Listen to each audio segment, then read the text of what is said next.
Good afternoon, everyone.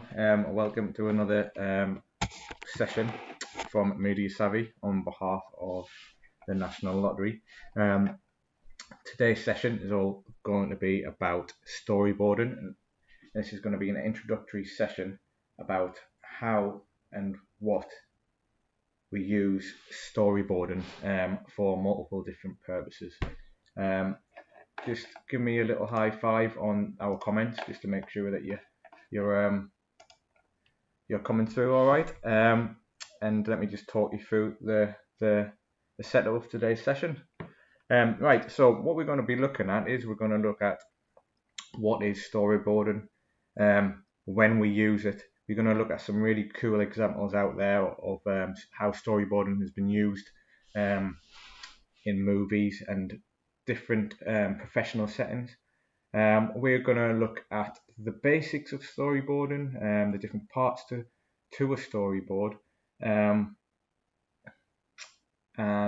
what else we're going to look at? We're going to look at the size, the importance of the size of the storyboard, and methods of creating a storyboard, whether that's hand sketches or the online software that's I checked out yesterday actually, and there's some really cool free stuff out there that we can use to construct our storyboards. Okay, so first of all we need to really think about what storyboarding is. Okay, now when I've done my prep for this session today, I realised that storyboarding not only covers film, it covers a multitude of different industries, and it's used in a multitude of different industries. So what I've got here is just to show you some examples, some really cool examples on what storyboarding is, and you'll see in a minute. I'm going to show you some examples.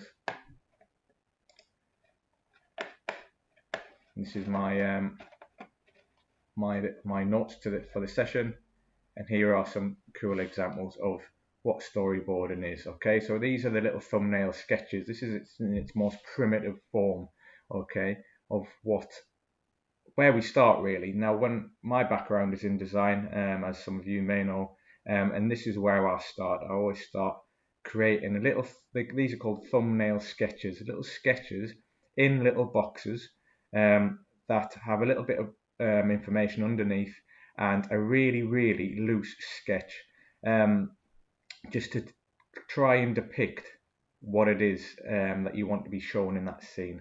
Okay, now the one thing I would really like to point out in today's session, that you do not need to be a Picasso or Van Gogh. You do not need to be a drawer to be able to produce a meaningful storyboard. Storyboards are for your use really, to be able to communicate mainly, well, to yourself, but maybe your colleagues or other people. It's to be able to be able to loosely communicate what you want each scene to look like. There are different methods out there for us to investigate, and really easy different tools out there that we can use to build those scenes up. If you really don't want to draw, or you want to give it a certain look, but this is where we generally start as creative individuals when we're looking at storyboards, little thumbnail sketches like this. This here, which is coming up, is a really good example of how a storyboard is used in the digital sense of the world. Now, like I mentioned before, storyboarding is it's really synonymous with filmmaking, but as you can see from this example, this storyboard is really used to describe the development of an app, and the different screens and the different bits of information that will be shown on each screen as you click through. Now, if you look at all the apps on your phone or your tablets, it will each app development would have went through a similar kind of process in order to visualize what it is that you want the screen to look like. Okay, and here is again a very loose example. these are all online, and we'll try and make the resources available for you after the session. Okay, so this is a really good example of some loose storyboards. That's in web development. Let's have a look in film now, because this is where the drawings seem to look a little bit more, when you do your research, they seem to look a little bit more polished. And these are the kind of drawings that we're used to seeing when it comes to storyboards. Okay, so look, here's some films, Jurassic Park, for example. Some lovely little sketches here. Okay, now I am not I'm not from the film background.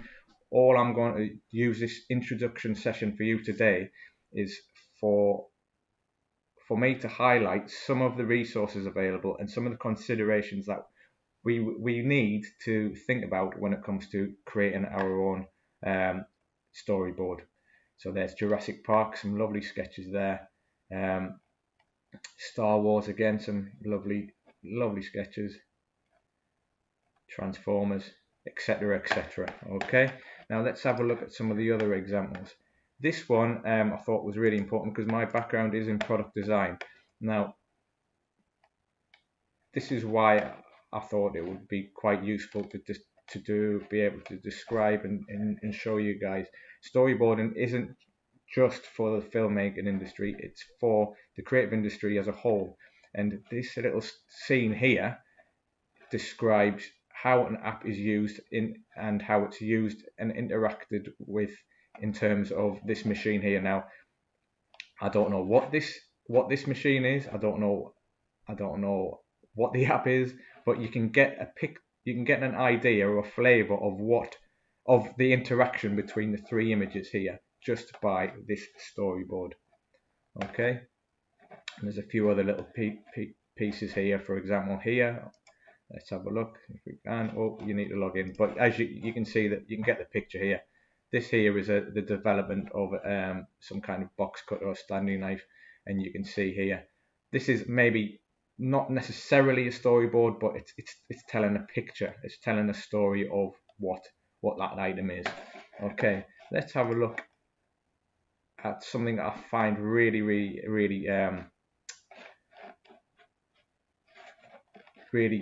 important. Let me just take this off for a minute. So, one thing that I think is really important for us to really to bear in mind is that we all don't need to be artists in order to produce a storyboard. And I've got a little a series of videos that I want to show you throughout the session today, and I'll put posts online for where you can find these on YouTube. And I'm only going to play little snapshots of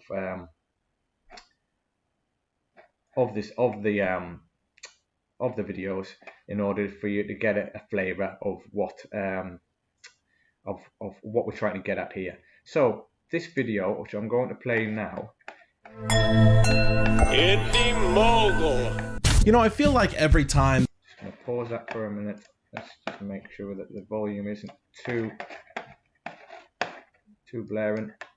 I'm going to just play you this little video for a couple of minutes, just so you can get an idea on this guy who actually works in the industry, in the film industry, his take on storyboards and how he uses them in the industry of filmmaking. Okay, so just sit back and watch this for a couple of minutes and just get a flavour of how effective it can be.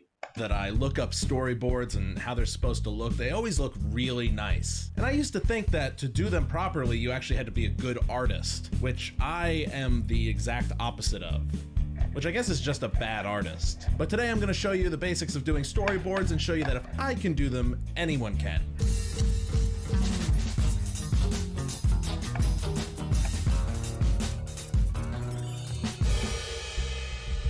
Storyboards are done so that you can visualize your film scenes before you actually shoot them, which is a huge help to have on set. It makes your life so much easier. It's a lot harder to forget to get a shot, or, you know, not get coverage or a certain insert shot that you wanted to have and you just forgot while you were on set. It's a lot harder to do that when you have a good visual reference on set and you know what the final product needs to look like. And there are some amazing storyboard artists out there, like really good, to the point where you feel like you can already see the final look of the movie when you look at them. Seriously, really amazing people out there. But if you're like me, then you are not one of those people. I mean, this is how I drew Griffin. It's like a preschooler with not a lot of talent. But you don't need to be really good at drawing to be a good storyboard artist. The important thing is that you can interpret what you've drawn and that you can effectively translate them into the images you want. To demonstrate just how bad an artist you can be and still make this work, I'm going to use a few very quick excerpts from the short film script that I've been working on. And no laughing. I'll know. Here's an excerpt that I showed in the screenplay episode a few weeks ago, where the cabbie adjusts his rearview mirror to see William in the back seat. Now, as you can see here, that's supposed to be the cabbie's head in the foreground. That is William in the mirror. Those are supposed to be the buildings. That's supposed to be the street. So as you can see, I'm not very good. And just make it so you can identify the characters. Like, I know that that's William in the back seat because of that really well-drawn cowboy. Okay, guys. So what I'm going to do now is I'm going to stop that session of the video, and I'll post a link on our comments so you can reference that a little bit later. But basically, all I wanted to try and show you and demonstrate is that you do not need to be an artist to be able to draw or communicate your ideas. Okay, so the next thing I want to really show you is somebody that we're probably really familiar with, or his work. And this guy is called Martin Scorsese. Okay, now if you just bear with me 1 minute while I find my feet. Second session teaching online, so still just finding my feet. Let's have a look at some of this work here. Here we've got some examples of Martin Scorsese. He was a director for Raging Bull, I believe. Here we can see some of the examples of some of his storyboards. As you can see, they're not highly polished like the ones I previously showed you, where it was Jurassic Park and Inception, things like that. You know, completely different, but very simple with the description underneath. Okay, so I hope I've got that point across to you guys. Okay. Now, what we need to think about when it comes to storyboarding, we need to think about what it is that we are trying to communicate. Okay, so let's say we want to do a very short film about how to make a cup of tea, for example. We need to be able to understand the main processes within that process of making the tea, the main stages. So you're boiling the kettle, you're putting the tea bag in the cup, etc., etc. You want to show those in the most dynamic, exciting ways possible. It's pointless showing a 3 minute, well, maybe it doesn't take 3 minutes to boil a kettle, but you don't want to show the kettle boiling for however long a kettle boils for before, and then cut to you pouring the water. You want to show the kettle boiling for a few seconds and then move on to the next stage. It needs to be as interactive and engaging as possible. Okay, so we need to think about what it is that we are trying to show in our storyboards. Okay, we also need to think about why are we showing these? Why is it that we've done this? We're doing this video. Why is it what is it that we're trying to communicate, and why is it important? Because understanding the why it's important will get you to think about the main stages and the main focuses within that storyboard. Okay, and going back to my little notes from my session, let's have a quick look at this little video about the importance and the whys of storyboards. Again, I'll put this link on later.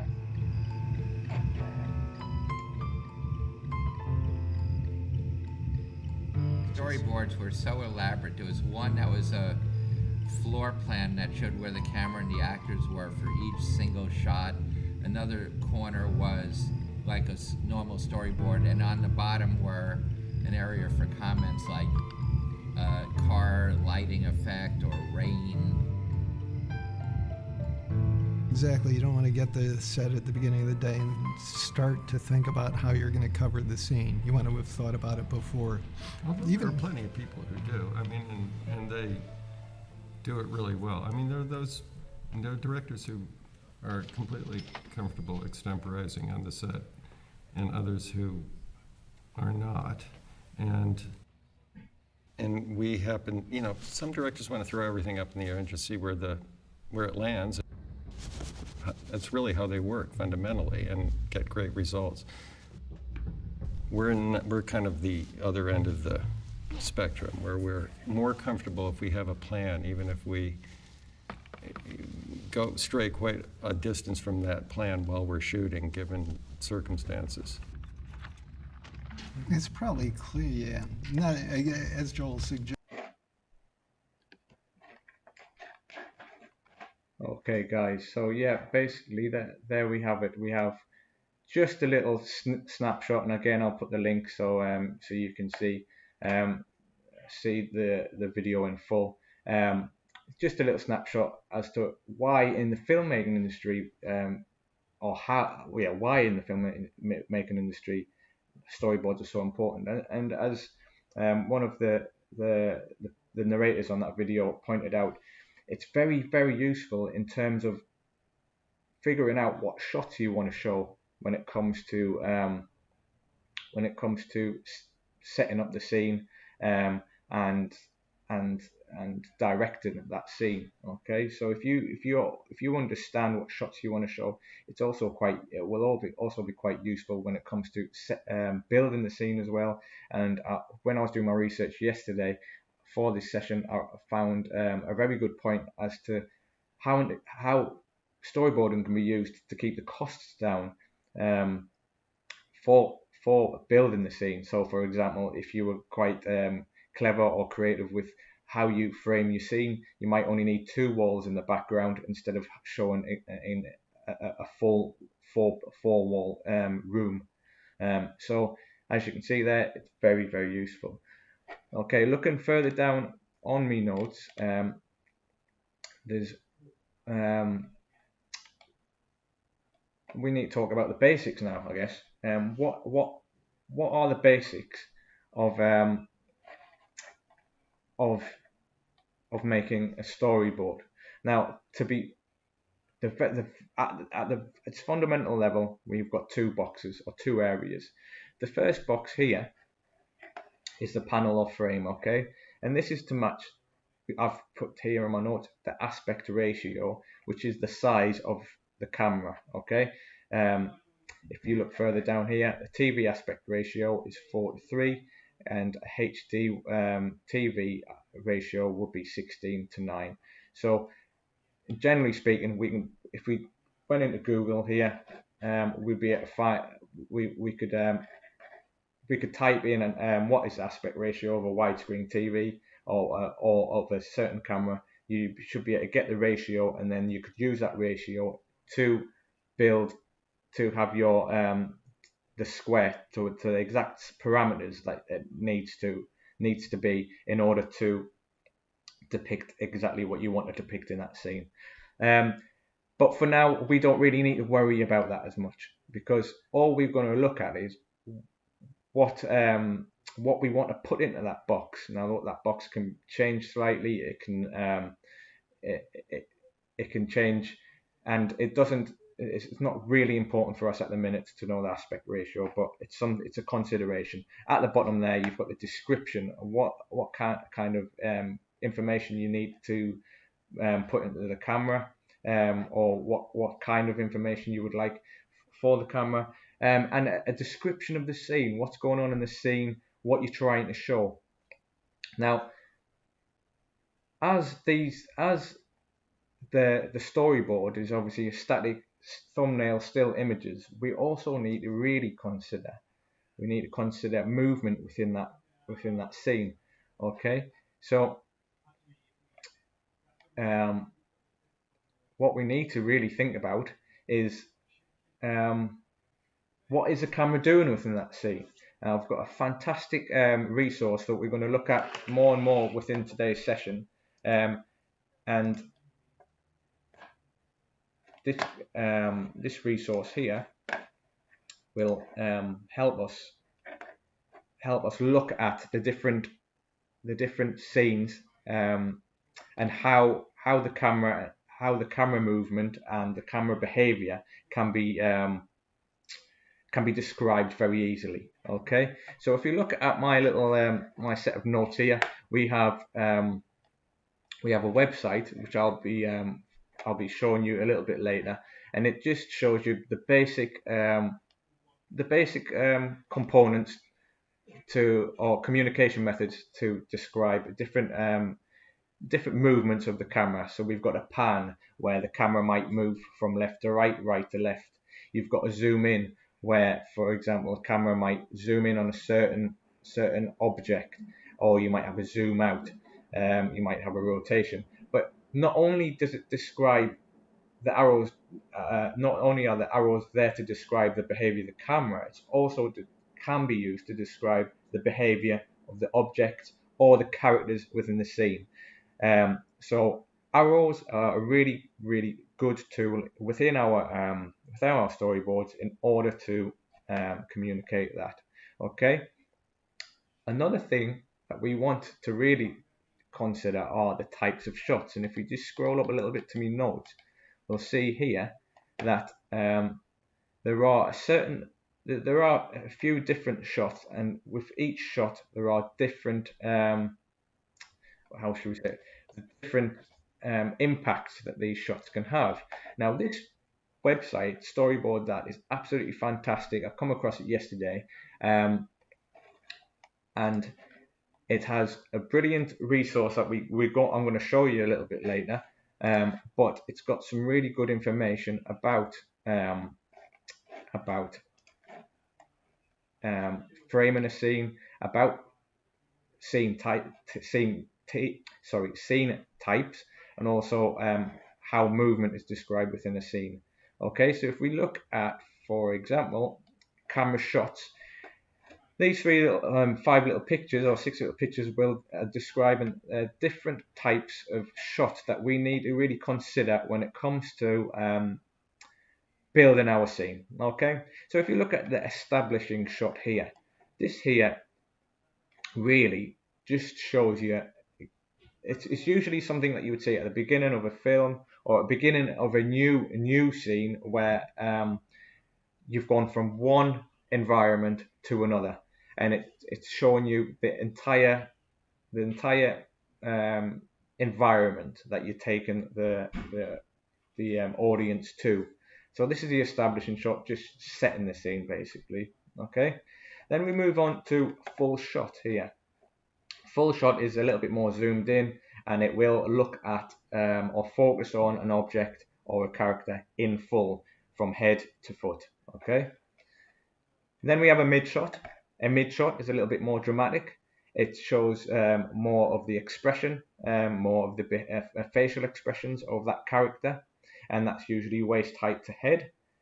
Then we have a close up, which is a headshot mainly, or not a headshot when we're talking about characters, but a close up will show a cropped version of an object, whether it's a character or an object, and this creates a bit more drama, a bit more suspense. Okay, and then we have an extreme close up here, which then emphasizes that a little bit further. So now that we know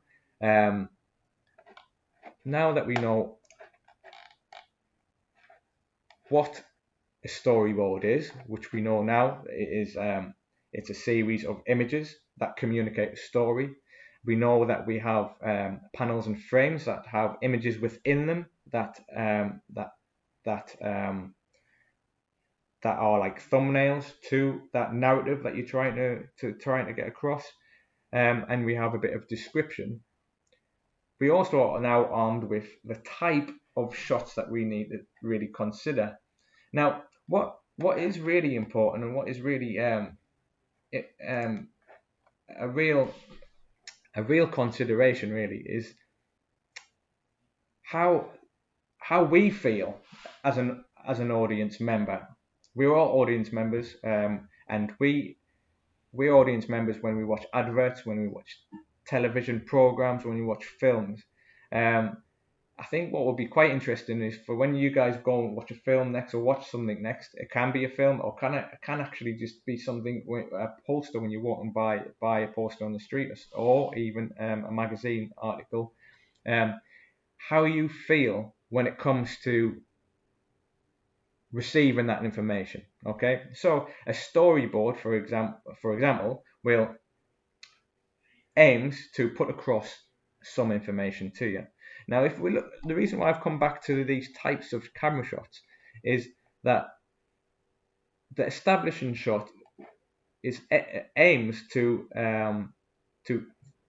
get across some information, but provoke a certain type, or try and provoke a certain type of reaction from the viewer, the audience member. If you compare the established shot to the extreme close-up, you can see there's a dramatic difference here.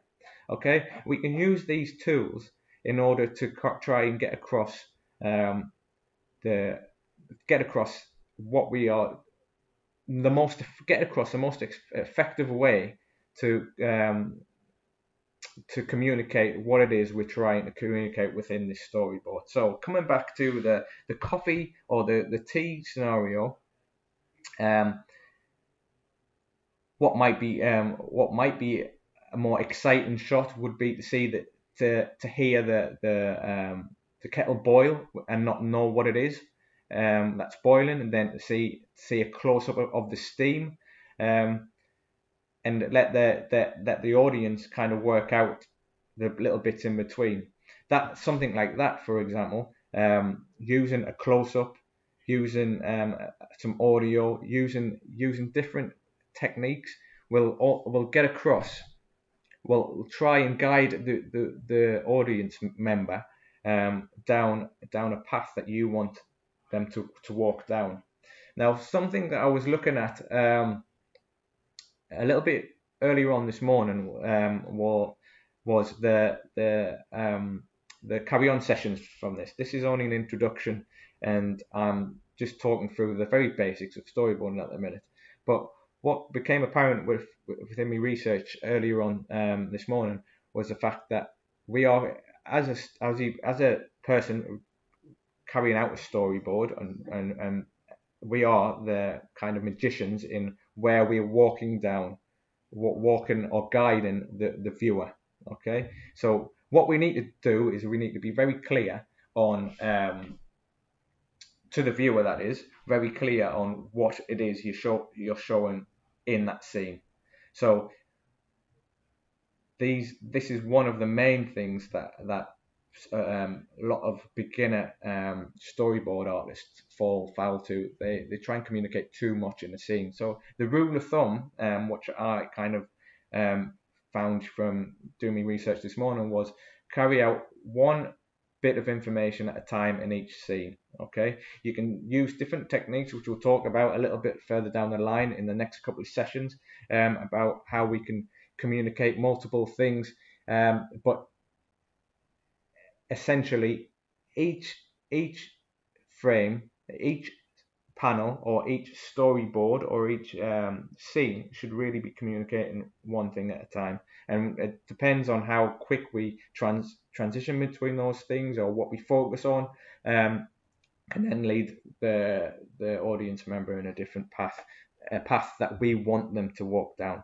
and not a path that they've went down themselves because we've confused them a little bit. And it's confusion and or boredom that can disengage the audience. Okay, so what else have we got to think about when it comes to the basics? Okay, we've got the shot types, we've got the movement of the camera.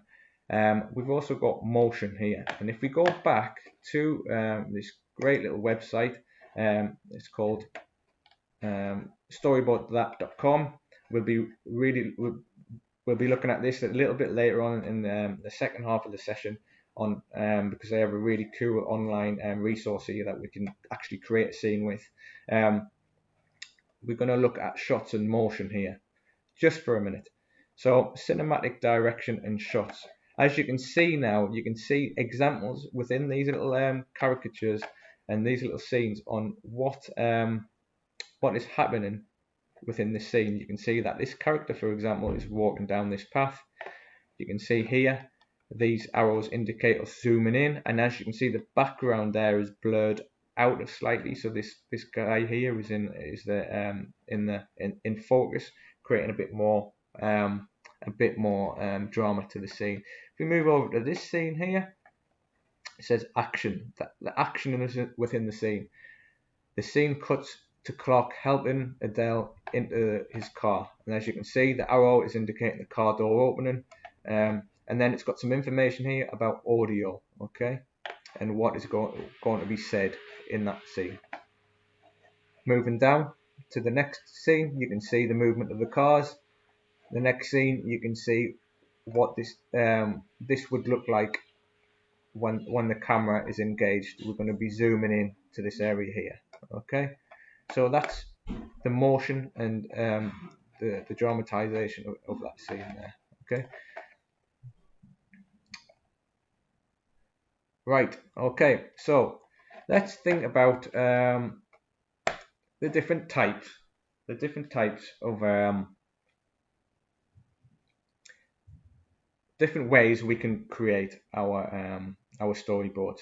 Now, this little example here is one way, hand drawing. Obviously, this is a very highly polished and skilled artist who's produced these drawings, but as I've showed you previously, we can have some really basic thumbnail sketches. So using a sketch pad, for example, is a really good way of getting across your ideas. Another really great way to use hand drawing is by using post-it notes. Post-it notes are really handy because we can take off each page, draw out a little sketch, and we can place them on a wall or a board, and we can play around with the scenes and move the scenes around. They're a little bit more dynamic than actually having one page.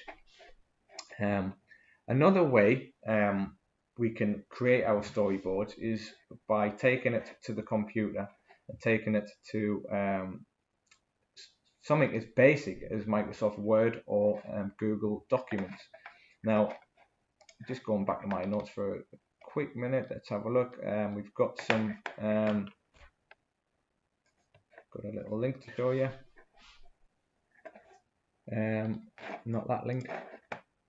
So we've got,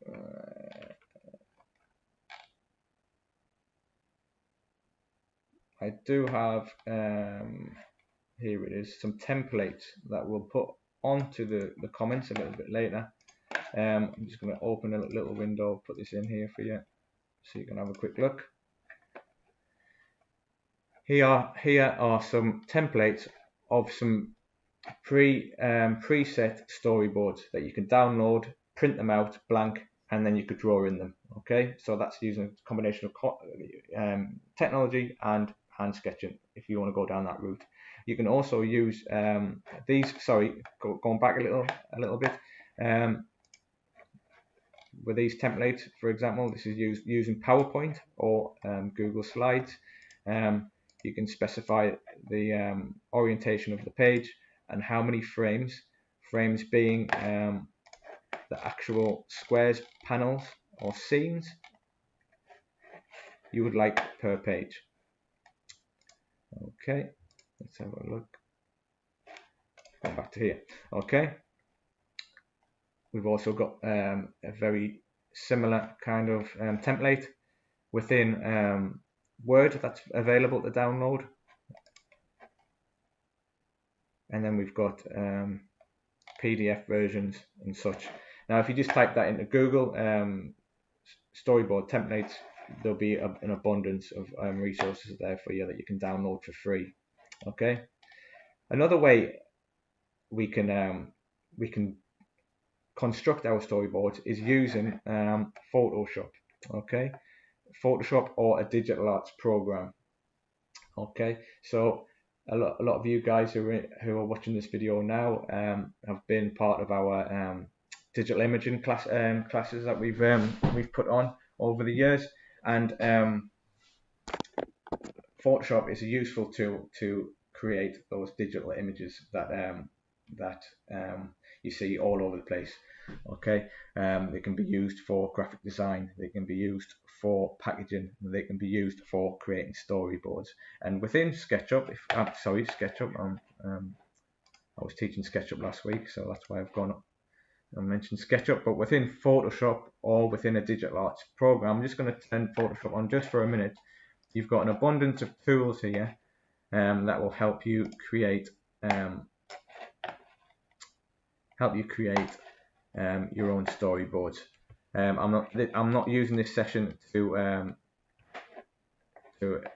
explain the parts of Photoshop. That's for another day. But as you can see, you've got a blank page here, and you can use a brush tool, for example, to draw your characters.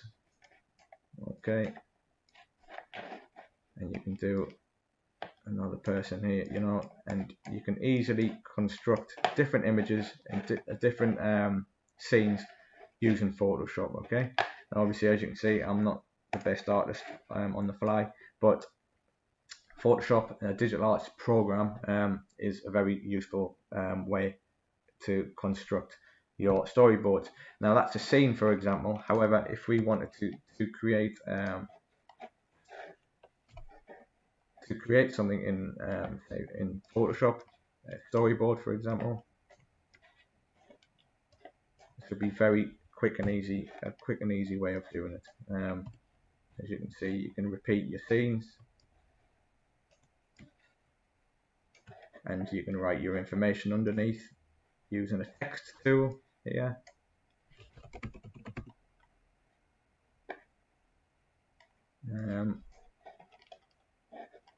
Just use the size there for a minute.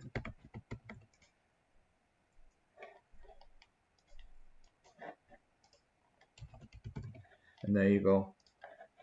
You can create a very quick and easy storyboard using a digital arts program. Okay, there you go. One other thing that we can think about, and it's something that we're going to really look into a little bit more in depth in the next half of the session, are the online or readily available free software programs that we can use. Now, going back to my fun little website, let's have a look for a minute. Fun little website. This is called Storyboard That. We can create this has an online storyboard application, which I'll log in a little bit later and show you. But you can create your own scenes. If we have a look at, well, if you look at this, for example, this would have been drawn. This would have been constructed using their online application. Okay, you can log in, you can register and log in just using the basic information, as you would in many online applications. You need a username and password, and within this application, it's absolutely fantastic because it has so many different presets. Okay, so you don't need to worry about creating characters or scenes. There's lots and lots of different presets, so this can really speed up how quickly you build those scenes. You know, it might not be the perfect background that you want, but if you just wanted a city scene in the background, you could quickly whack that in. You could put your character in there. You can change your character, the way the character dressed, the way the character is dressed, the build of the character, the position and gestures of the character, and you can really quickly build up each scene, and it looks quite nice actually, and I think it's something really cool, which I can't wait to show you guys a little bit later. So this is one easier way of creating a scene if you're familiar with using computers. I was using a scene, of building a scene to create your storyboards. This is a free application. Forget this 14-day free trial. There is a paid option as well, but for what we need, this will be absolutely fantastic and a good quick way to build these little storyboards. Okay, if we go back to my notes, I'm just going to quickly have a look at one other thing which I came across when I was prepping for this session earlier, and it is, let's have a look.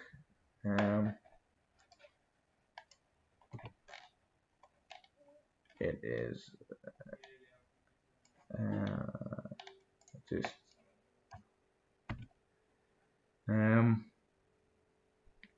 it is this place here.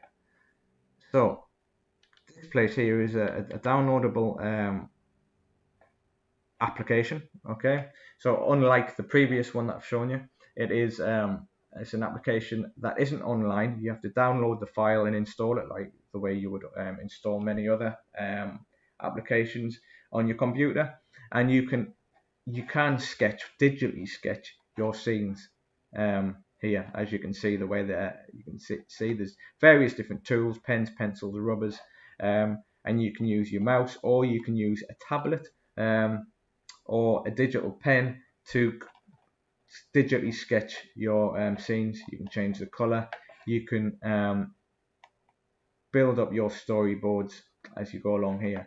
Now there's one really cool thing within this application, and there's a 3D aspect to it, which I'll show you a little bit later. But the 3D aspect is brilliant because you can set your scenes up and you can put people within the scenes and manipulate the bodies to depict the exact kind of behaviors that you would like them to display. But you can also put in 3D objects within that as well. Okay, so this is a great tool to look at, and this is called Wonder Unit, and it's from Wonder Unit, sorry, and it's called Storyboarder. Okay, now before I leave you for a little break, we're going to break in about 10 minutes. I want to show you something that is really cool. This is a little video from a lady called Josie Trinidad, and she was head of story for Wreck-It Ralph. Okay, and here she talked about her process and how she creates her storyboards from her thumbnail sketches. You guys check this out and let me know what you think. My process of how I storyboard. Just bear with me 1 minute. Let's go.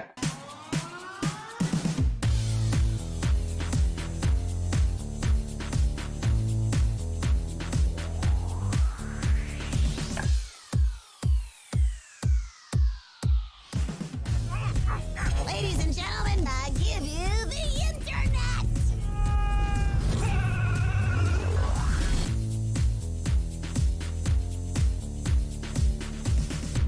Hi, I'm Josie Trinidad, and I was the head of story on Ralph Breaks the Internet, and today I'm gonna walk you through my process of how I storyboard. Once I read the script and kind of get my bearings with how the sequence is, like what the sequence involves and stuff, I usually do these scratchy thumbnails that look like this, and they're sort of only meant as reference for me, and I specifically like to work on this story pad. I draw vertically and then I just draw 4 panels. So today I'm gonna be doing some fixes on Ralph. This is a sequence where Ralph is waiting for his friend Vanellope to show up, and I boarded it like this, and Rich Moore and Phil Johnston wanted some changes to the sequence. And then now I know I'm gonna go in and do some fixes. So Instead of Ralph just sort of sitting there and waiting for his friend, they wanted him to be actively like watching the door for Vanellope. So it's a really simple shot. This is not fancy, but I knew that they wanted this empty mug of root beer, and that was supposed to be Vanellope's. And then Ralph's sitting here, and I had him like sort of looking straight to the camera. Again, I would never share this with the world. But Ralph, and you just kind of draw him like this. And he's waiting there when he's really kind of nervous. And so I might draw little sweat lines or whatever, and he's sort of just looking there. And I might actually, like I might go, like maybe he starts off kind of looking down. So he's kind of sad and looking down at his root beer, and then I'll kind of fill in the hair. So I'll be like, that's the face that goes there. The director of story, Jim Reardon, who we've worked on Wreck-It Ralph 1 and Zootopia, Jim does this thing where he starts to tap his fingers. He always does this. And I wanted Ralph to do that. So I remember thinking, oh, wouldn't that be funny if he's sitting there eagerly, like, waiting for Vanellope with this kind of hopeful expression, like, is that her? Is she gonna come through the door? And then I thought, okay, he's holding his root beer. He would be, like, nervously tapping. So I'll kind of do these little things where and so I'll know that, like, I'll do a little tap cycle, and sometimes I'll work out the tap cycle, but I won't do it here. So he's waiting, and then he's a little anxious, maybe, like a little like that. He might look down, so he'll maybe do something like that. Should be looking more down, so I'll maybe fix the expression. And this, sometimes I'll even do like same as, so the body I won't redraw. And this is, again, like, it's more notes for myself. It's absolutely not for the director. It's just me kind of blocking out the scene. A sketch is he's looking out, then B, he'll look down at the mug and kind of think of Vanellope, like, where is she? And then maybe he'll hear a noise, and so he'll kind of look up, like someone's at the door, and he'll kind of, who's that? Again, this is all same as.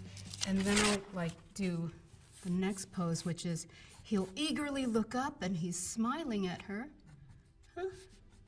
And then, same as, you'll cut to the door.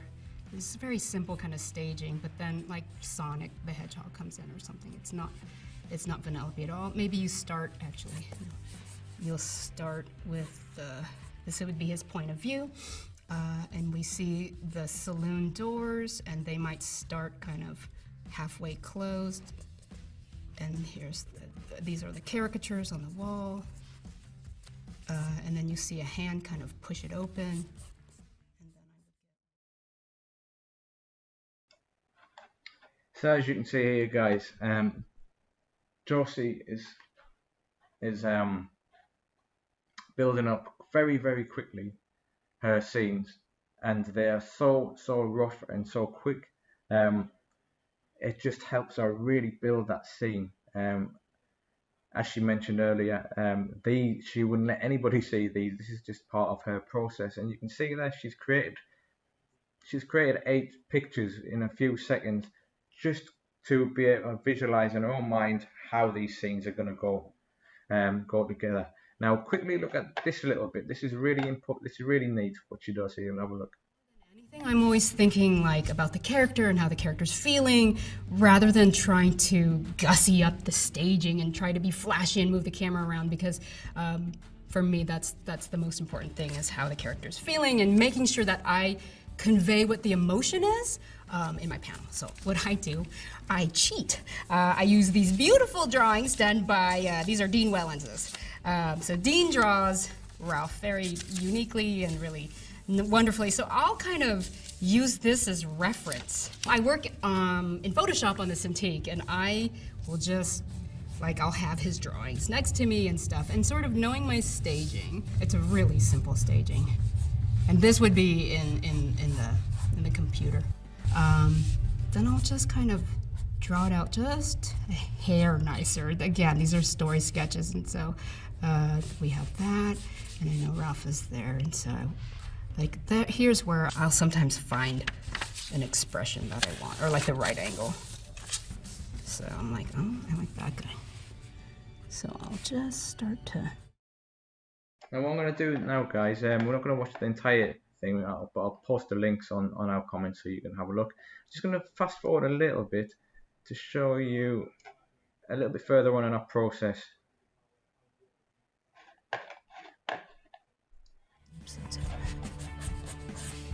kind of do that little tapping cycle. That Disney had animation interns and that sort of thing. And I was a terrible animator. So I asked him to just keep in touch and just, hey, if there was ever a story internship, please let me know. And so lo and behold, they had one in 2004. So I applied, I did a story test, and then I was accepted. And we did about a 6-month training program where we were given assignments and we had mentors.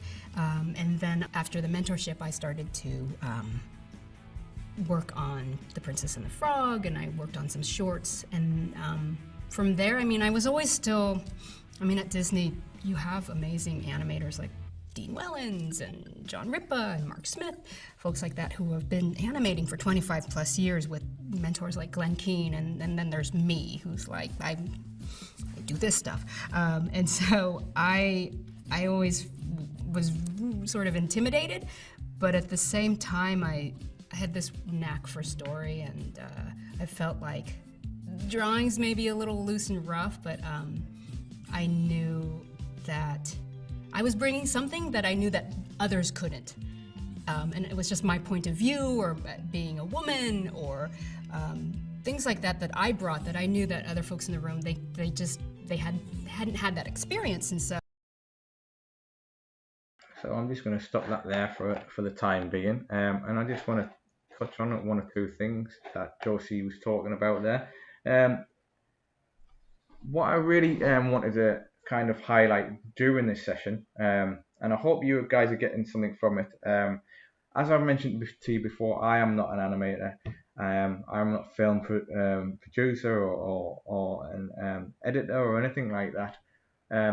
But I am a creative, and I'm a creative person just like you guys are, okay? And I have used storyboarding, and I've gone through a very quick process just to try and show you the key parts.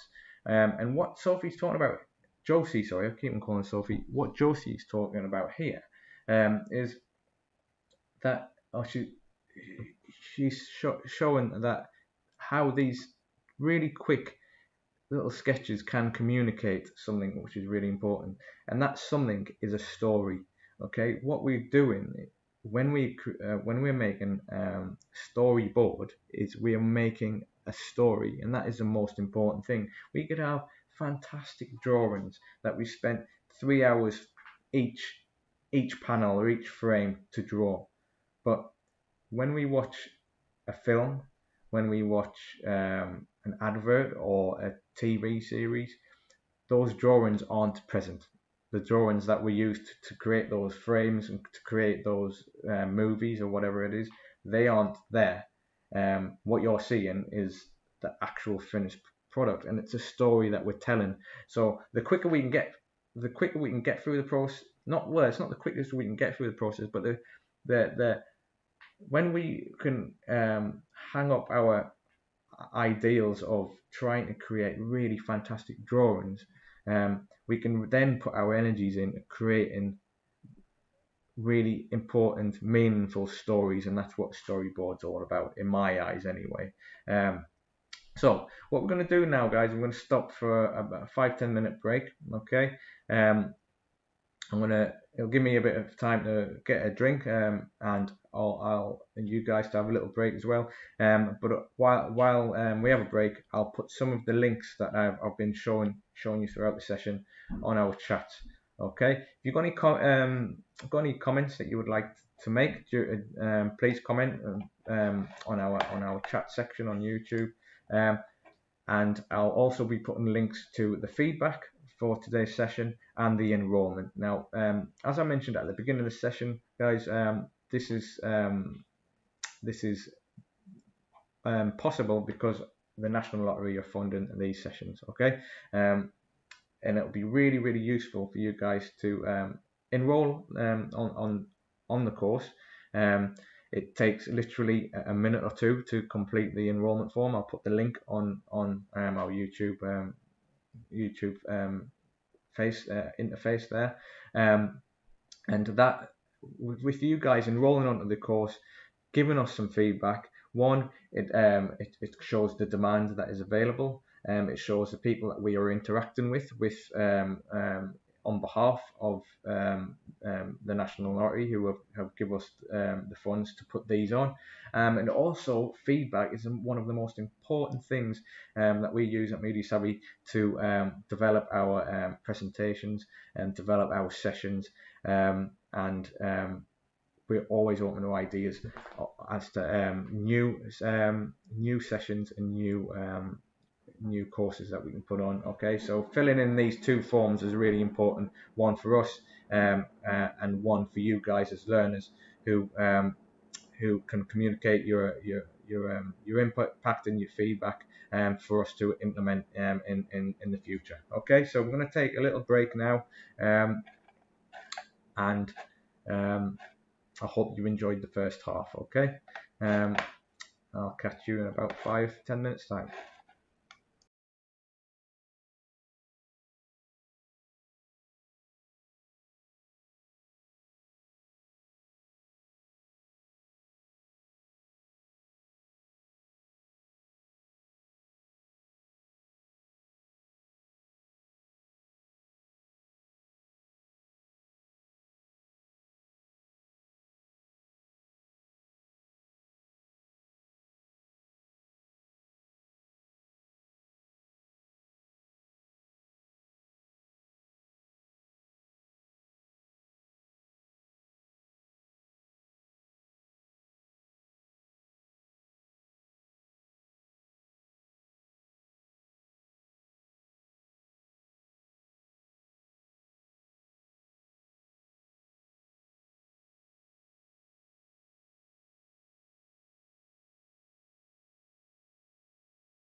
Welcome back, guys. Welcome back to our introduction into storyboarding, presented by Midi Savvy on behalf of the National Lottery. Okay, so in the first half of the session, we looked at what it is. What is a storyboard? Why is it that we use storyboards? A lot of us see a storyboard and immediately think film, and yeah, absolutely right. Films use storyboards um, for the production of the film, to communicate the scenes, to communicate the information that needs to be delivered or considered in the scenes. But storyboards are not only used for films; they're used for a range of different applications, as discussed earlier. It can be used for product design to communicate how we interact with things. It can be used for app development, and how an application on your mobile phone can be used to be interacted with by the user, and what buttons and things like that are within that app, and how the transitions go from one to another, how the transitions are affected by the user's interaction.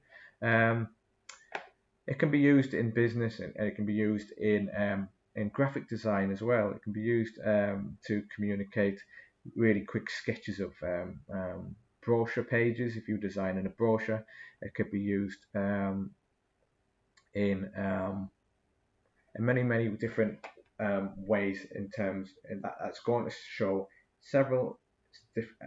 a process, basically. Set each scene depicting a different stage in a process. Okay, now what we're going to look at later on, for the rest of the afternoon, really, is a really cool, quick, easy, accessible program that I came across yesterday, which allows us to quickly build those scenes up using the computer. Now, I've mentioned before, yes, we can use quick thumbnail sketches, and when I'm talking about thumbnail sketches, I'm talking about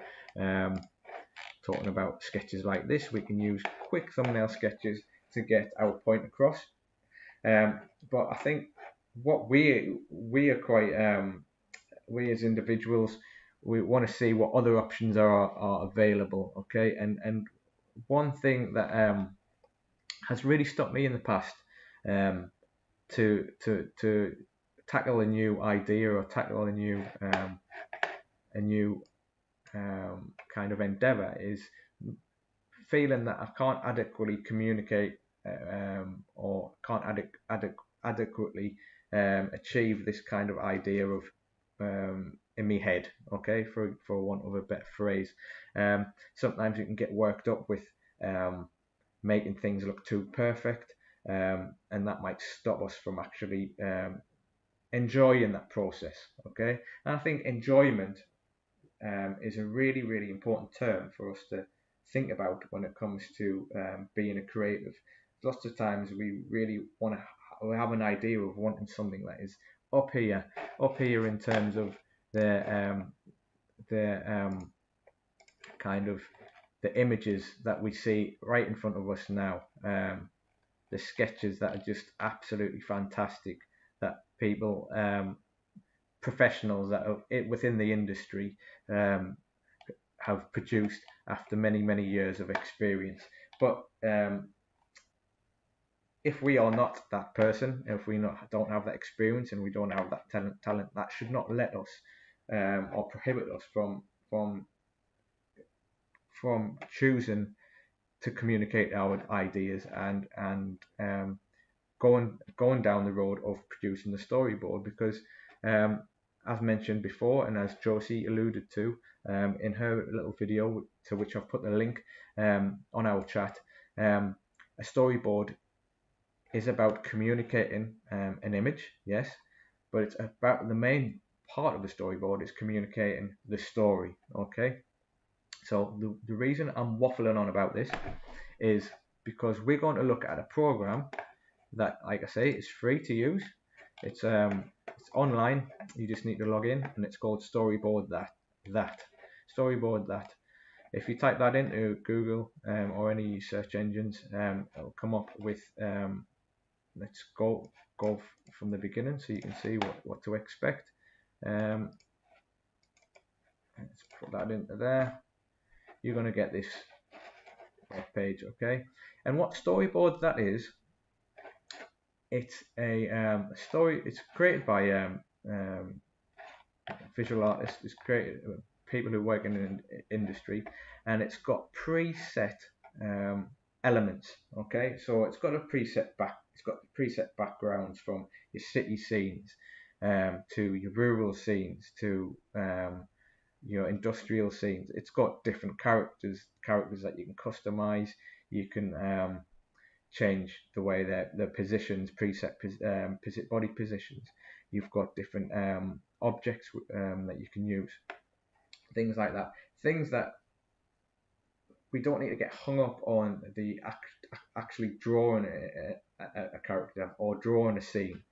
It makes us then having this program available is great because it then allows us to then concentrate on the story, and I think that's what's important when it comes to creating a storyboard.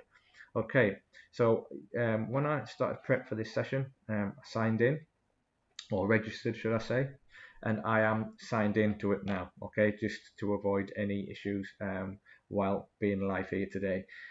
But signing in or registering is a very simple process, like many online services nowadays.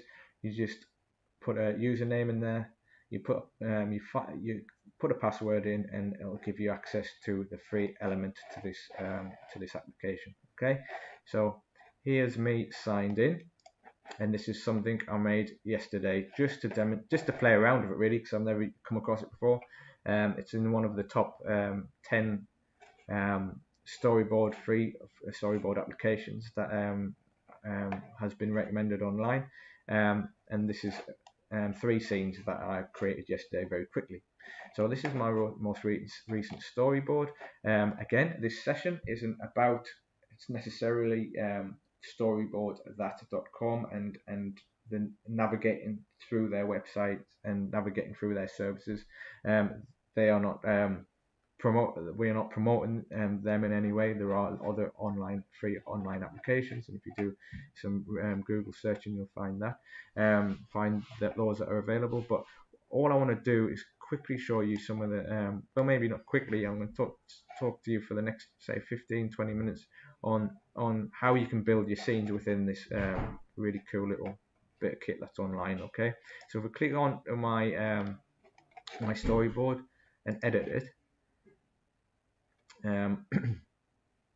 we're going to see my last save. Let's click on load my last save. Let's click on that. Now this is what I made yesterday, right? And as you can see, we've got the guy here looking at the camera, and we have a scene. And all I did here, guys, to change the scene was to change the color of the background sky. Okay, what I'm going to do now is I'm going to get rid of it all.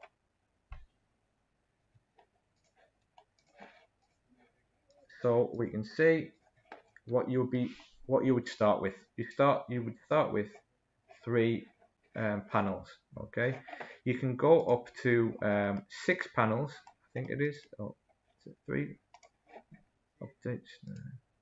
Yes, you can go up to 6 panels. Okay, for free, and then there is an online subscription for that if you wanted more. But there's ways around that, and we can talk about that in a little bit later, a little bit more detail later. But what we have here is 6 panels. Okay, we have the different elements that we can drag into these panels to create a scene. Now let's have a look from the very top. We've got the scenes, we've got characters, we've got textables, infographics, we've got the lot. Here, if you look at the scenes, we've got city scenes, different types of city scenes here. We've got a park scene there. We've got shop fronts, we've got doors, We've got roads, we've got petrol stations, we've got all kinds. Then we've got interiors here, we've got medical interiors, we've got reception interiors. Now, as mentioned before, a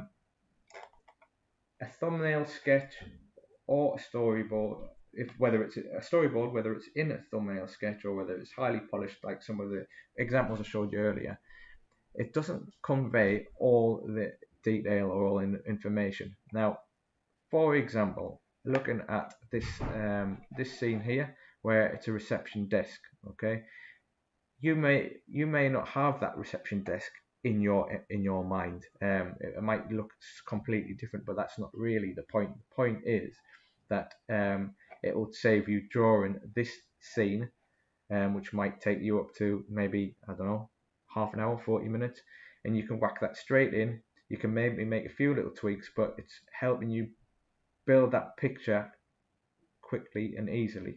Okay, so let's look at this reception desk for a minute. To use any of these elements, all you do is you click on it, hold down your mouse, drag it onto the screen, and there you go, bang, you've got it on one of your panels there. And as you can see, you're then presented with a number of different options. We've got rotate options, different layers, bringing things in the foreground and background, and I'll explain that a little bit later when I put another element in here. You've got filters. Let's have a look at the filters. You've got grayscale, sepia. You've got blurry, soft focus. These will help in when we build up effects within this scene a little bit later. Okay. Then we can change the color. So we do have an element of control. Obviously, we can't change the camera position and things like that because this is just a graphical still image. But we can change, say, the color of the worktop, for example. We can change the color of the walls. That automatically, to me, makes that feel like it's a night scene by changing the color. And then you can change the color across the whole spectrum there. Okay. So you do have some elements of control here. Okay, but I think the main point that we can take from this is that saves so much time. Anyway, so we've got the scene here. Then probably one of the most important things to building a storyboard, particularly for films, is the characters. Now look at all the characters that are available here. Now we have adult characters, okay, but then we also have sub characters. But look at all the variations of adult characters that we have here. Different hairstyles, all preset, different colors of clothing, different styles of dress, absolutely everything. We've even got a Buddha there, look. So that's absolutely fantastic. So let's have a look at let's bring in the Buddha for a minute and see what we can do. Well, it looks like a Buddha. It looks like a Buddha, I guess. We can change the hair. We can change the skin tone. We can change eye color. We can change, it says color here. What does that mean? Oh, the color of the clothing. Accent, that will be the accent and color. So look at the variation that you have here. And sandals, look, change the color there. Okay, so that's one person. So all I did for that, I'm going to delete that for a minute. I'm going to come back. All I did there was click on that character, drag that person into the scene. Okay, from here you can make that scene, that character bigger. You can make it smaller. Okay, now one thing that we talked about earlier in the session was different scenes, different types of shot. Okay, so let's quickly look at this for a minute because I just want to quickly show you how we can create these different shots using that character. I played around with this yesterday. I'm not highly polished in it, but I can just quickly show you how these effects are achieved within Storyboard that quite quickly. Okay, so let's have a look at the full shot. At the full shot, we do have that there. Remember, guys, the full shot is the full shot of that person, of that individual, okay, or that object. the entire shot. Okay, what else do we have? We have the mid shot, which is from the waist up. If we go back to there, mid shot, we can make this person a lot bigger.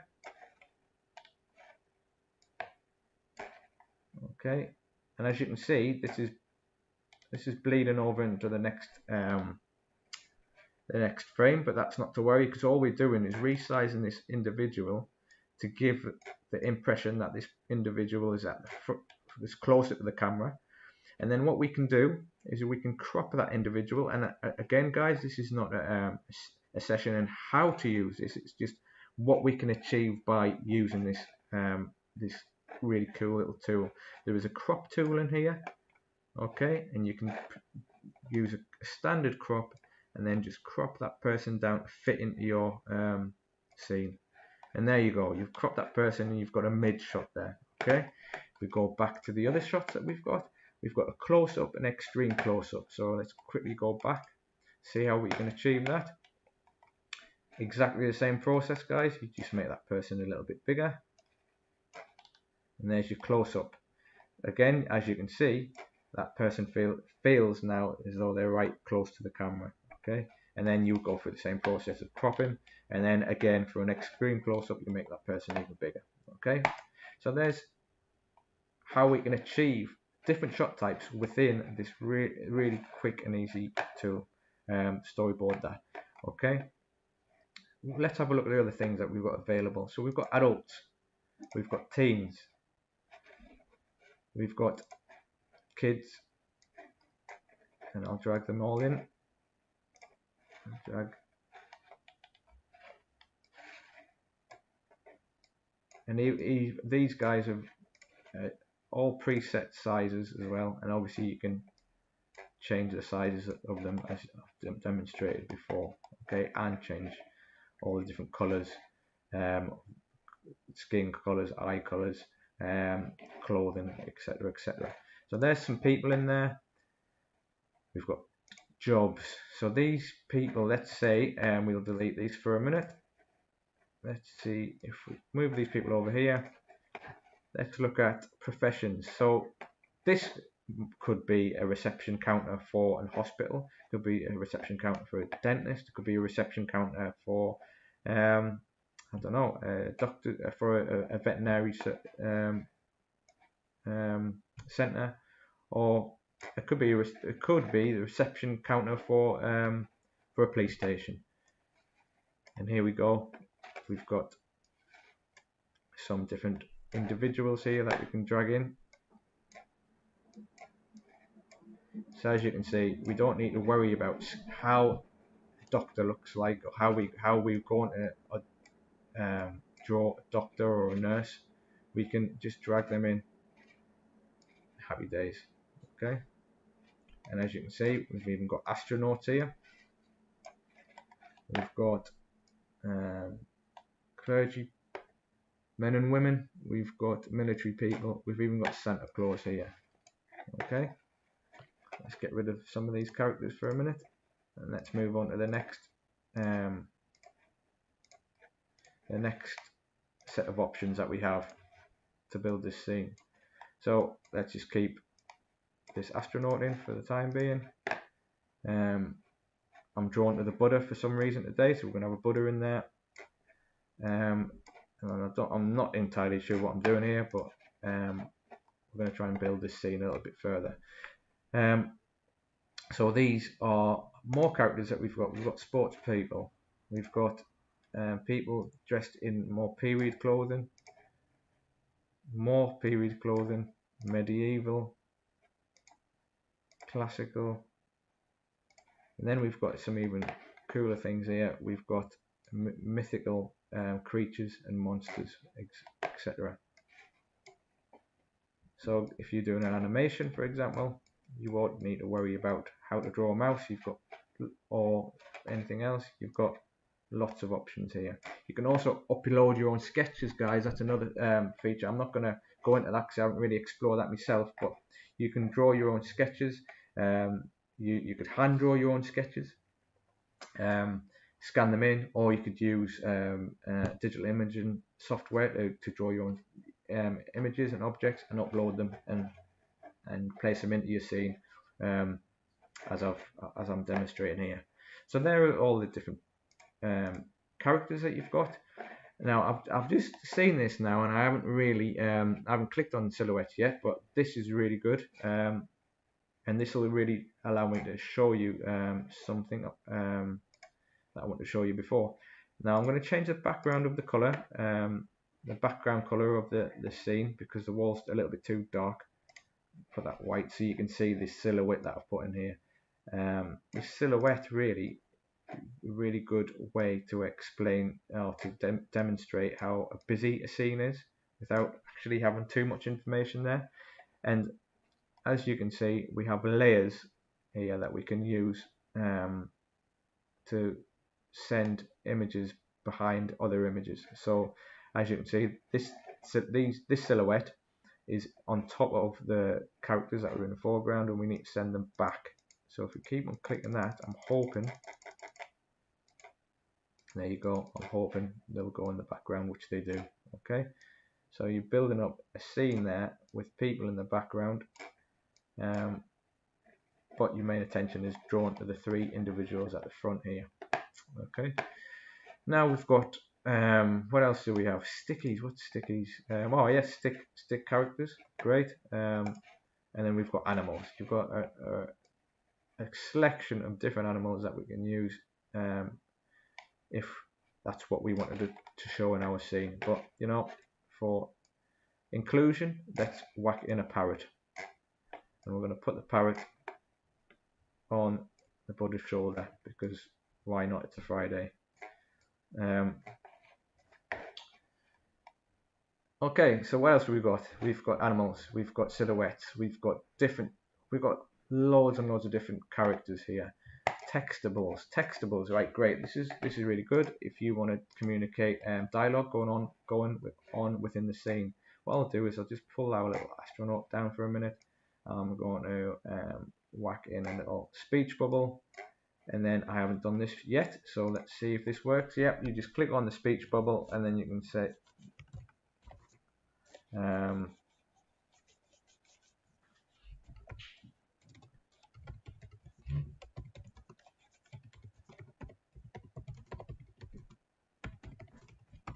just put a little bit of a note in there,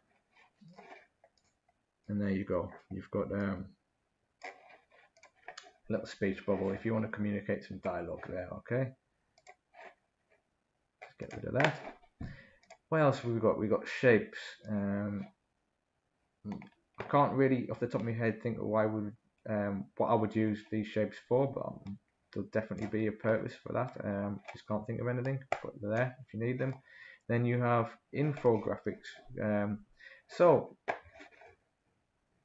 if we go back to my first example, I'm just thinking on the fly here. If we go back to an example I talked about earlier on about app development, for example. Okay, click on this link.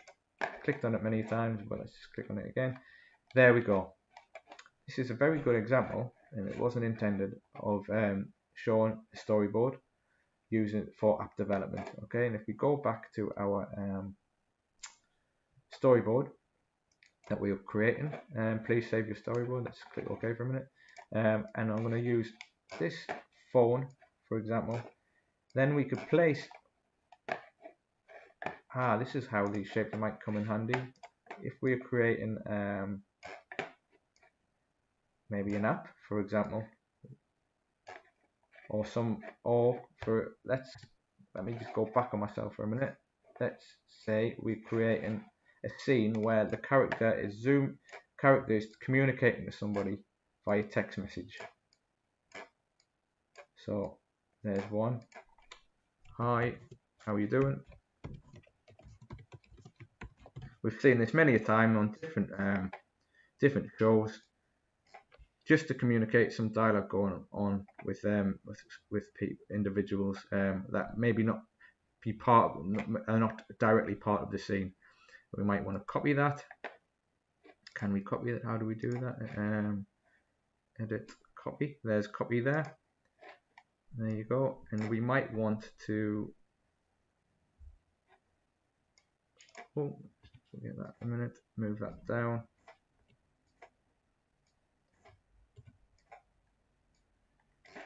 Drag another one in. Make that a little bit smaller, and you know, if some of you guys have got a fancy Mac there, the color might be a bit different, and you can put in "I'm great. It's a Friday."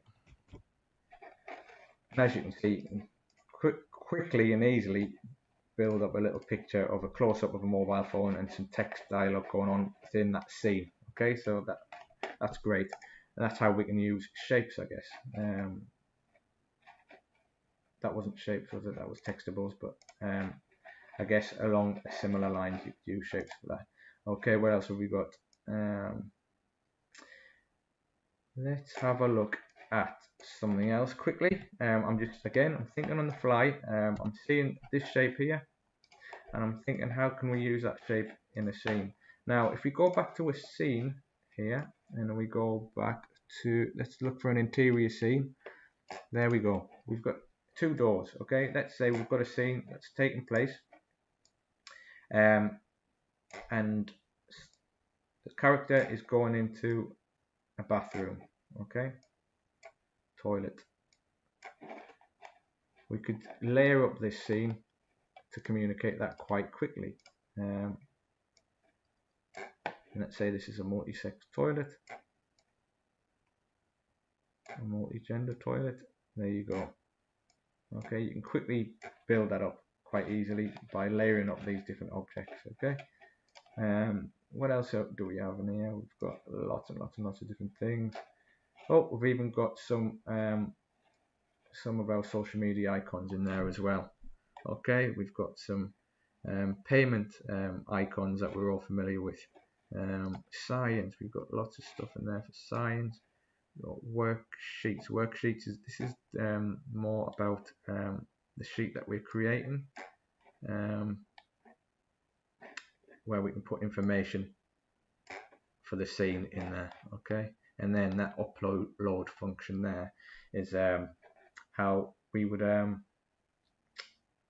upload our own images. Okay, so what I'm going to do now, I'm just going to quickly have a look on our comments, and let's have a look. Okay, right, so Gary's mentioned something here which is really good.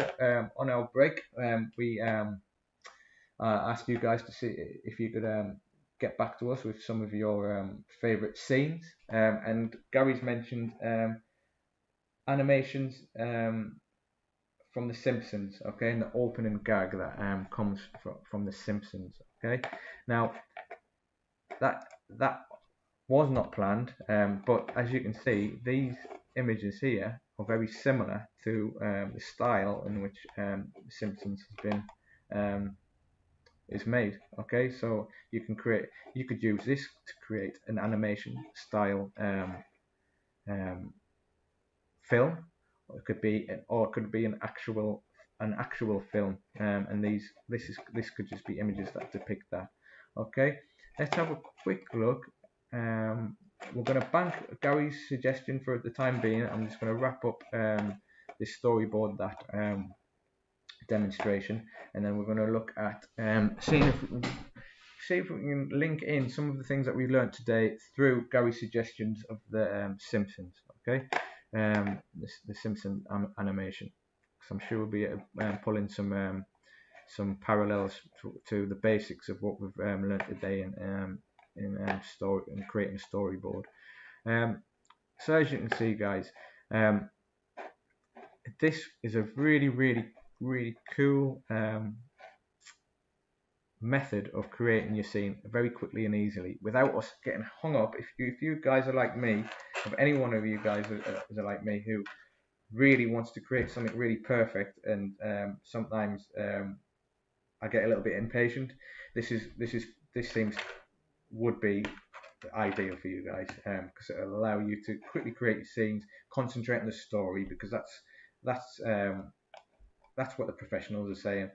it's about conveying that story, okay, and how one scene interacts with the next, the other scene interacts with the next scene, in order to communicate that message, that overall message, okay, whether it's a film, a series of messages, or whether it's an application where you're going through a process, okay. So what else have we got to show you on here? We've got you can add cells. I've already done that, and as I mentioned before, this is a free bit of kit, free online software. So our limit is 6 scenes at the minute. Okay, if we want to add more, we need to upgrade. But I did promise you that I would show you a way around that, and I'm going to try and show you that now. So we've got 6 scenes in here. We can move the scenes around. Okay, so let's say this is, let's say first click on, let's have a look. First click on the cell that you want to move, right? So let's say we want this to be our opening scene. Okay, now click where you want to move it to. I'm going to move it to there. There you go. You can easily move around your scenes by clicking move cells. Copy cells. Okay then, why would you want to copy your cell? Well, it saves time creating something that we've already created. So for example, say I'm going to delete this for a minute. Let's see if I can copy this cell here. Now click where you want to copy it to. Add. Done. Okay, so let's say we're creating a scene for a drama, okay, and we want to communicate dialogue happening via a message that somebody's got on their mobile phone. So somebody might be sending a message, "Hi, how are you doing?" Okay, and then the next thing that you want to show is the reply, "I'm great." Okay, it's good. Copying the scene is a really good way of reproducing something without actually putting in all that legwork again. And I know these are really basic objects, but if you've got something a bit more complex like this, for example, this scene here, we can duplicate that very quickly. Okay, so we can move scenes about. They call them cells, but we can call them cells, scenes, frames, whatever you want to call them. You can copy them. Let's have a look at the advanced options here. These are grid, cell sizes, where your titles, your title emphases, and descriptions.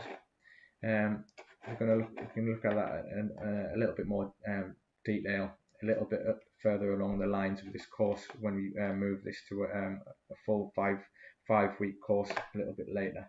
We've also got undo, redo, save.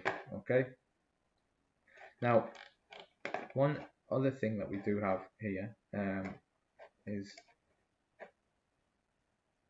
the export. There's an export feature on here that I'm going to explain to you in a little bit more detail in a minute. I just want to check something.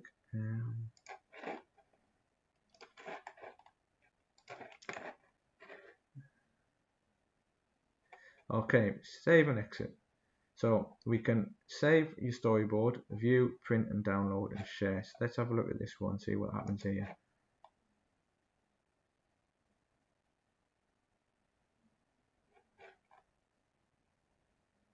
So we've saved it, okay, and it'll take you to your dashboard, I guess, okay.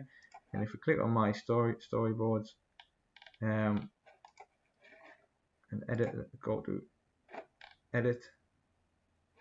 There we go. We can see the storyboard that I've just created. For some reason it showed the previous one I deleted, but I think that's just because it remembered that. But if we go back again, it may have updated. It should have updated.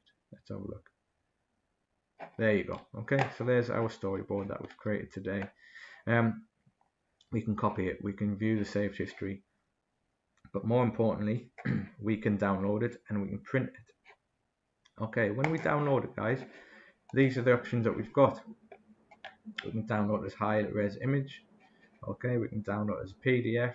We can download it for PowerPoint, and we can download it as an animated GIF, which is quite interesting. I haven't looked at that, so I'm not going to talk you through it.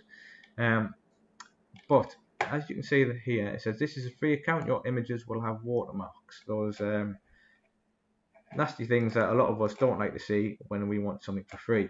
Okay, so I'm going to show you what this will look like as a PDF, downloading it. And I'm going to show you another way of doing it without the watermarks. Okay, so we're going to click on PDF, and it should download it as a PDF for us in a minute. Computer's working it out. As you can see, it's downloaded the PDF, and if I open that PDF, there we go, with the watermarks on. Now that, to me, you know, if you're trying to get across a really quick idea, if you've got a really good idea and you're short on time, to me that you could probably get away with that. You could even, if you really wanted to use that as a basis, you could even print that out, trace over it, and use it as the basis of your storyboard if you really want to get that hand-drawn feel. Okay, and then that would obviously remove the storyboard watermark that we've got going over here. Okay, so there's the storyboard downloaded as a PDF document. The overall scene, 6 frames, but then the individual scenes here. Okay, and as you can see it building up. Hi, how you doing? I'm great. It's a Friday. Okay, and you see that change there, and that shows you how a scene or a message can be put across to the audience. Now, how do we get around the watermark issue? Okay, we have a watermark issue here, and we probably don't really want to see that. If you press File and Print, okay, you can print a single page, and if you have a PDF printer or PDF driver, print driver set on your computer, we can change and save it as a PDF, save as a PDF instead of an actual printer, and it will save. I'm just going to do this to my desktop to just quickly show you.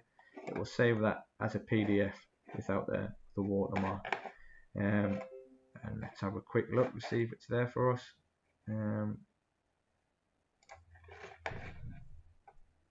There it is. Let's have a look at that. There we go, no watermark. Okay. Now, as you can see, it's a really effective tool in creating, building up a scene, and allowing you to convey a story by using a storyboard. Okay, but it's only got 6 panes or 6 cells or 6 panels, as I described them earlier in the session. Okay, now what happens if we want to convey more scenes? Okay, I only became familiar with this bit of kit yesterday, but one way I would look at doing that, one way I would start to look at that is by doing it at 6 scenes a time. Okay, so what I would do is go to my storyboards, I'll create the first scene. Go into the first scene, I would edit the first scene and create my first 6 storyboards. Once I've done that, I would PDF it like I've showed you, and then I would remove those and do another one, and let the process continue. Obviously there's a glaring issue here that all the scenes won't be saved. That was one way around it. They will be saved as a PDF, but they will not be saved as individual elements. If you did want to pay for the full service, then obviously you could add as many scenes as you like. But you know, for a free bit of kit, there's lots of ways we can work around issues like that. Anyway, so what we've looked at today, guys, is we have looked at storyboarding. It's a very, very brief introduction, and as you can probably tell, I am not a filmmaker. I don't come from a filmmaking background. I come from a creative background, and I'm very interested in communicating creative ideas the best way I can. Okay, done a bit of research, and I've looked at some of the basic elements that we would need to consider when creating a storyboard, and what are and trying to find out what are the basic elements to creating a storyboard. Okay, we need to look at what a storyboard is, and that's what we've looked at. We've looked at let's go back to me notes. We've looked at what it is. It's obviously text, images, and photos sometimes. And I come across a really good example yesterday where people have even took photographs of scenes or copied screenshots from other scenes to build up a quick story. Okay. What else have we looked at today? We've looked at when we use it. We've looked at why we use it, and there's some really cool links to in our comments now on coming from professionals who work with storyboards within different industries. Why we use it. We've looked at the construction of a storyboard, and that is formed of a panel or a frame with a little bit of a description underneath. We've looked at different shot types, from establishing shots to close-ups and extreme close-ups. We've looked at camera movements within the scene and how we communicate camera movements with arrows.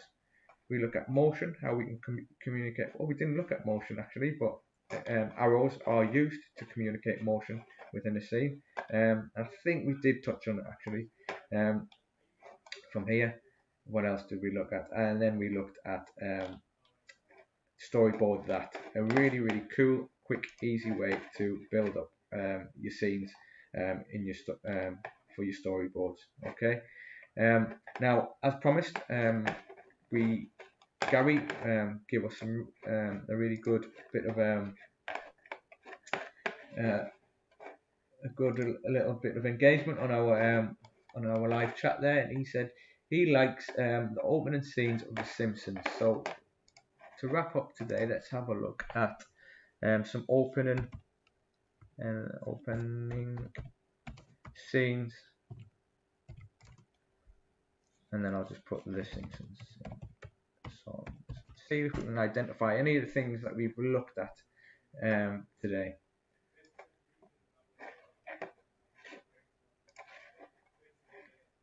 Let me just I'm going to just drop down the music a little bit because we haven't covered audio in our session today. We've mainly looked at the visual, so I've took a bit of audio off for the video, and I'm going to just talk over the visuals and pause them as I can see, as I can try and link some of today's session in with one of Gary's favourite examples of storyboarding / scene building with The Simpsons. So here we go. I haven't looked at this, so I'm not too sure what it's like. Take my headphones off because here we go. So I'll take my headphones off because I can actually hear the audio and it's quite distracting. What do we have here? Can anybody guess what kind of scene that is?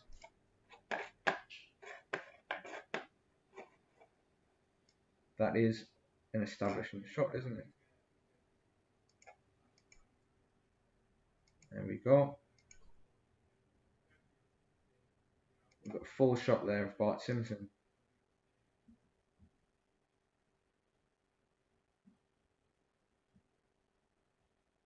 If we go back a little bit, what do we have here of Homer Simpson? And a close-up. Close-ups, remember, used to convey drama. Obviously, he's doing something quite risky at the minute. He's working in a factory with some kind of glowing material. And then we've got a mid shot there. movement. We've got movement here. So as a storyboard, as you could almost picture the arrows being drawn onto this storyboard, conveying how Maggie's going along the conveyor belt within this scene. Different camera angles, we haven't really picked up on that. But panning here, camera's panned from right to left, and again, you could almost see on when drawing the storyboard, the artist putting the arrows on here to convey that message there, directing the scene. Again, another mid shot, Homer. Full length shot there, another full length shot there. Mid shot. We're zooming out there. And I'll pause that there. Okay, so some great examples, but also some great bits of art. Okay guys, so thank you Anne for that. There we go, it's a nuclear power plant. Right, cheers Nathan for that. Yeah, so thanks Gary, thanks for putting some suggestions in there. We always try and show people suggestions within our sessions. So please, we do encourage a bit of interaction. If you've got any ideas on or any examples on what we're talking about, we'll try and share that and try and be as inclusive as we can.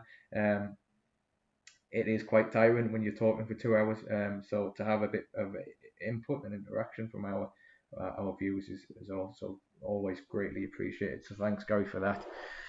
So that's the end of the session. We've had a little good little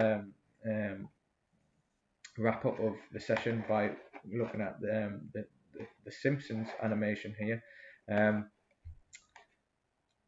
This again, like I mentioned before, it's only an introduction. It's just a quick overview on how we use storyboards, why we use them, and hopefully I've conveyed that clearly today.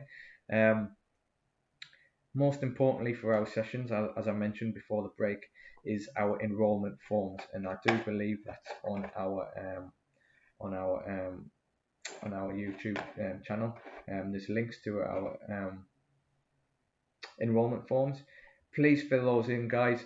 They're only takes a minute or so to fill those in, and it really helps with our to demonstrate to our funders their interaction that we're having with our learners. Okay. The other link that you'll find on our YouTube page is the feedback form. We would greatly appreciate your feedback because that's really going to help develop our sessions for the future. What else do we have? And we have some links up there that I put on during our a little interim break, showing some of pointing you to the videos that I played throughout the first half of the session from professionals who use storyboards within their daily work, and why they use them, how they use them, and how important they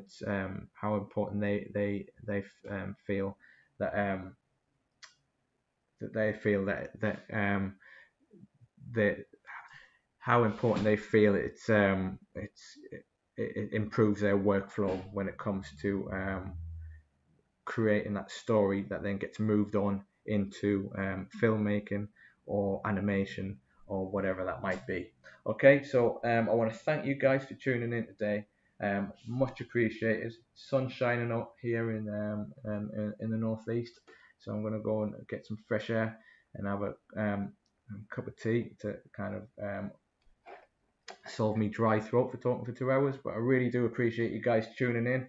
Please fill in our enrollment forms. Please give us a little bit of feedback, and we'll catch you next week, where we will be starting our first session on storyboarding, the 2 hour session again from 1 o'clock on Friday afternoon till 3, and it'll look more in depth at how we build the storyboard, and how we add drama, and how we can make the most of that storyboard to communicate our points and our ideas. Okay, so tune in next week, and we'll look into that. We'll look into this further, and any feedback, please fill in our feedback forms. Thanks, guys. Have a good weekend.